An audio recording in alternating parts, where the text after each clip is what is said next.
going on, Nitro gang? This is a 10 scale Nitro. They call this the flying fish. More about why it's the flying fish later on and where you can catch yourself one. In this video, I figured why not pick out the cheapest brand new Nitro you could still buy today and do a 100% fair, honest Nitro gang review.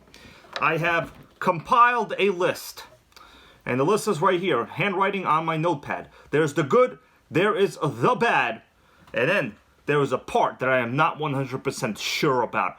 I want to say a special thanks to a viewer of the Nitro gang, Joseph Watkins. He mailed this in to me, and today we're going to get down to the bottom of, should you get one of these? The real question you have to ask yourself is, do you want to yell 2-speed baby? The reality is, guys, this has the most sickening 2-speed that you could definitely count on. But the problem is, the list of bad things that I've compiled is about equal to the list of good things. Let's take a look at the box. They use a relatively generic HSP box, although the body on the cover actually does match the Nissan GTR body that we do have in real life. Welcome to the flying fish. The ready-to-run flying fish. There is definitely no lack of the flying fish stickers. They are everywhere. It's a fish that is also flying. They want you to know you have more speed, then you have even more speed. Flying fish over sticker edition. Obviously it was used. It did not come like this from the factory, but we'll take a more deep dive into the body later. The rest of the box, it's fairly generic, not really anything interesting on it. You do have a 2.4 gigahertz radio. They say waterproof electronics, although I am not really sure on that portion. The other side of the box, we have what honestly I would prefer to have had in terms of the body, the F-150 looking body. I like this one. This one's pretty good looking. On the sides of the box, just another generic RC. I am kind of happy I don't have this body. The GTR, well, I don't think it's a fully licensed body, the one they have, but it does seem to be very realistic looking. Stickers are not too bad. The front end, we'll take a look, also not too bad. Otherwise, the box is fairly generic, nowhere close to the level of art you would have on an HPI box or even a Traxxas box. Front end, they want you to know it's a ready-to-run, a flying fish #1.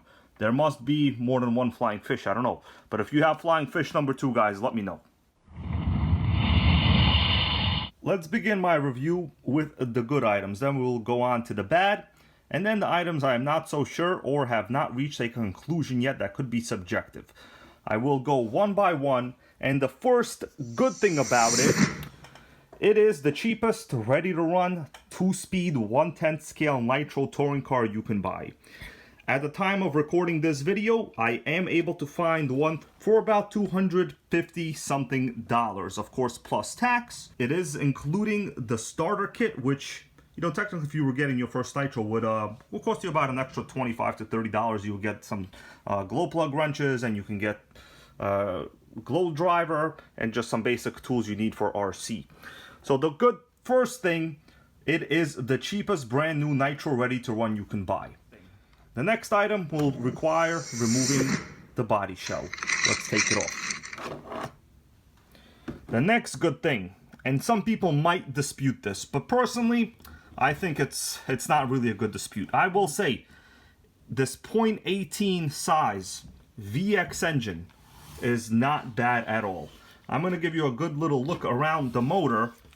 VX18 is what they're marketed as. Now, why do I say this is not a bad power plant? The reality is, I looked up the specs. 1.1 horsepower and a max RPM of about 40,000 RPM.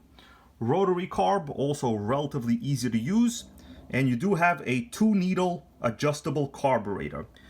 For this price point, the HPI RTR3 back in its day did not have a 2-needle carb. It did not have a .18 size engine. It did not have a rotor start. And it definitely did not have over 1 horsepower. I will say this engine is quite reliable. I will tell you, I've ran these kind of motors multiple times and I have never had a failure. Next, number 3 item that I would say is incredible and very good, and that would be the 2-speed baby over here.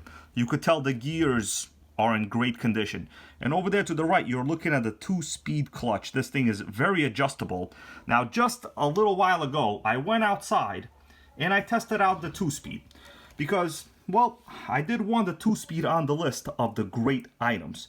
So take a look at this clip and you will understand how reliable the 2-speed is.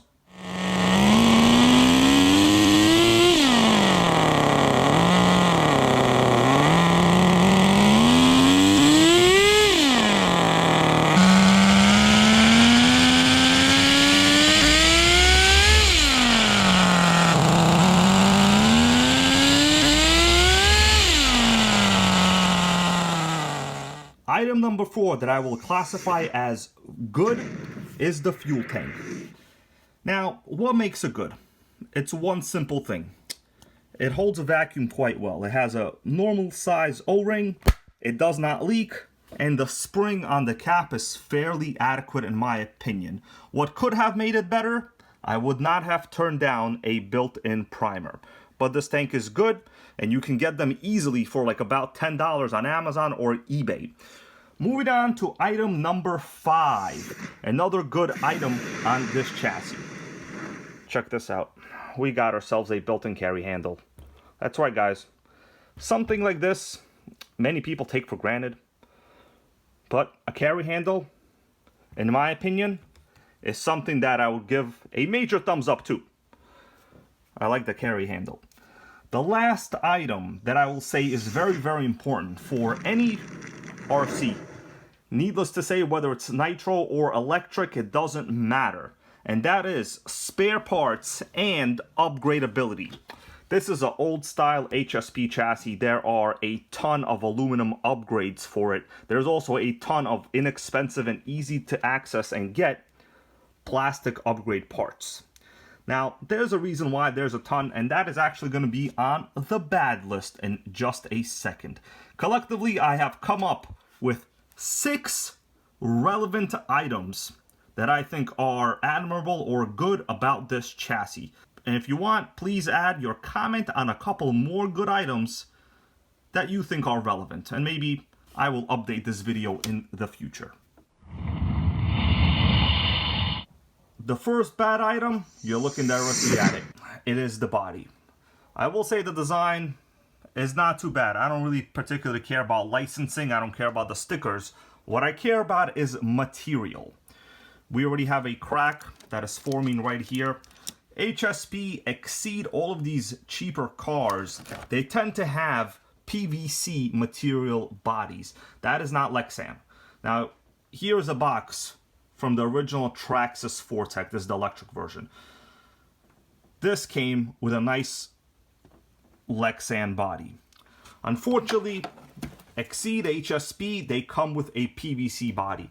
Now, the bad thing is, if you leave this in a warm car, and I have actually learned this lesson myself multiple times, this will bend and deform. You will never be able to get it correct again. Notice around the exhaust. First of all, the cutout is terrible. I did not cut this out. It was already like this. You could see the body is already bending towards the heat source. Depending how close this gets to the pipe, eventually this entire side will be warped. Next up, item number 2. I will call it soft and flexible plastics. Now this chassis, if you take a look at the body posts, you could see the one on the right is leaning. It's doing a lean job. The ones in the back, they look like they want to kiss and make out because they are about to touch each other. They are on such an angle. The soft and flexible plastics on this chassis, actually I would say is the biggest disaster.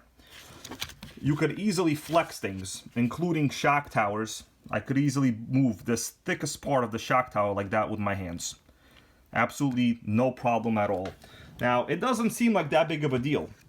But if you take a look at the rear end, if I just take this, look how easy I'm able to bend all of this. Imagine the amount of flex these positions and these parts go through when the car is actually running. That's one of the negative aspects.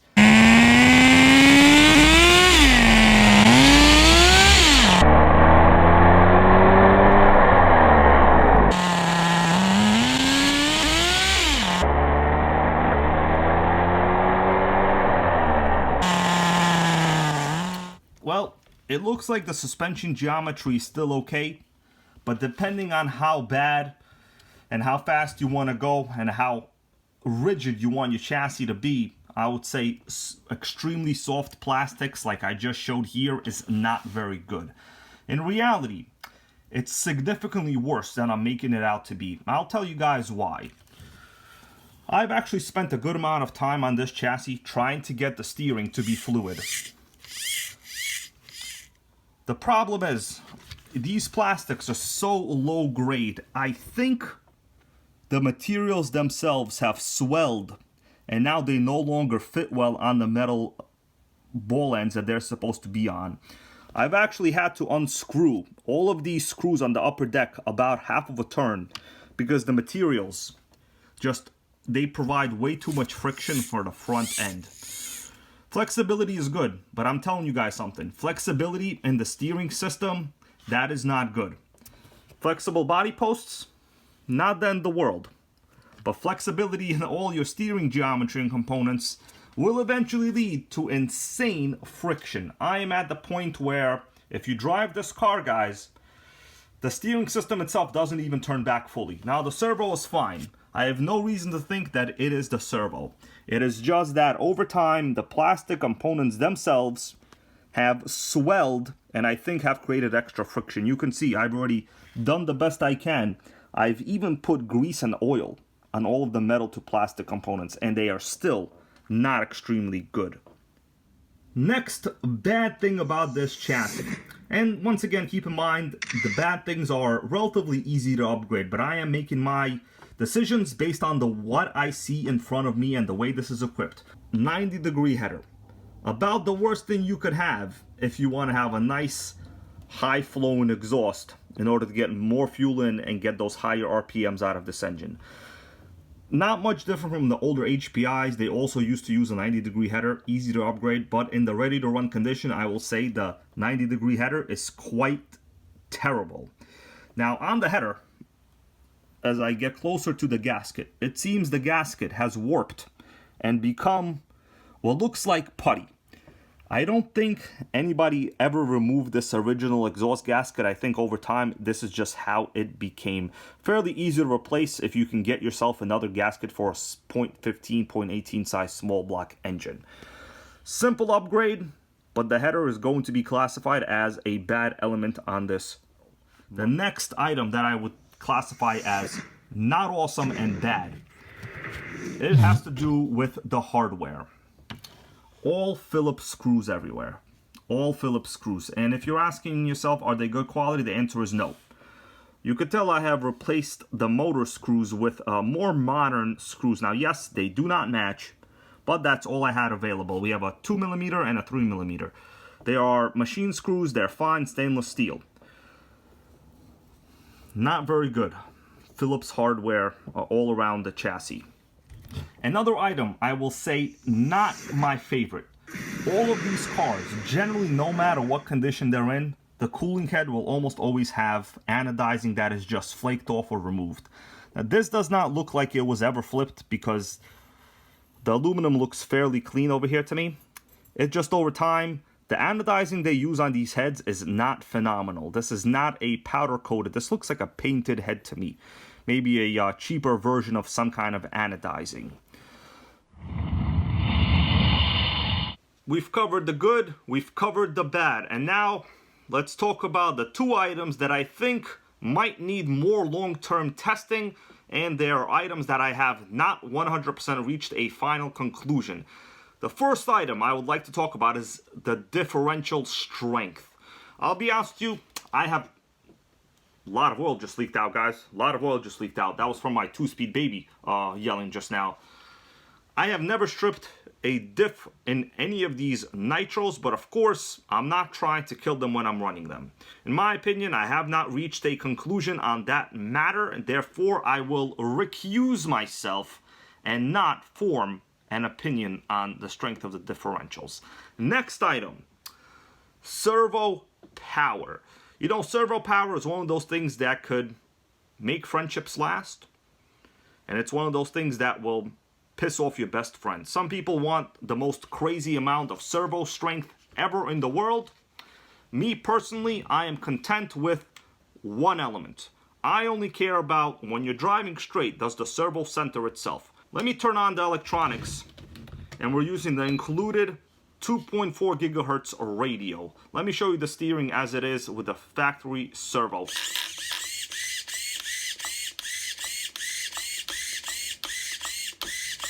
It's slow. The problem is I don't want to blame the slow response of the servo. As I said before, one of the bad things about this chassis, guys, the plastics seem to have caused a lot of excessive friction on the front end steering geometry, and that is why it looks like I have oil in many places. That's because I've actually oiled a lot of it myself, you know. For now, I will say I cannot fully tell you whether the electronics or the servos are terrible or just how good they are. I will say 2.4 gigahertz radio that is included is reliable, runs on 4 AA's, it has throttle EPA settings, it's exactly what you want.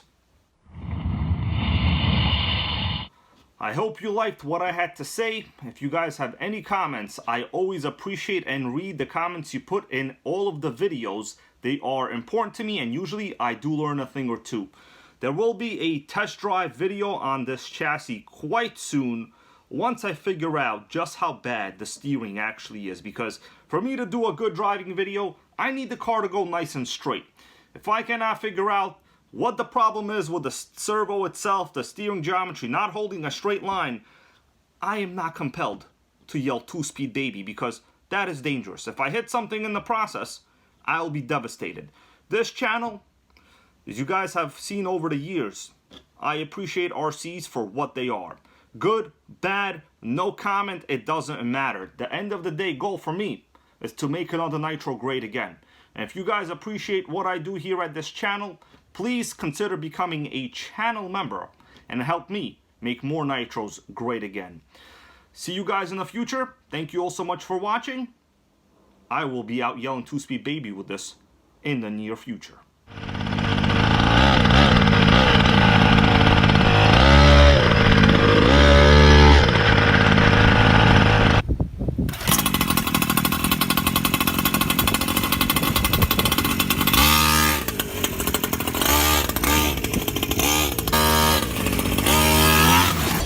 If you smell what the Nitro Gang is cooking. Your girl so fine, but her breath is like, ooh. She say she wanna dance, but she don't know how to move.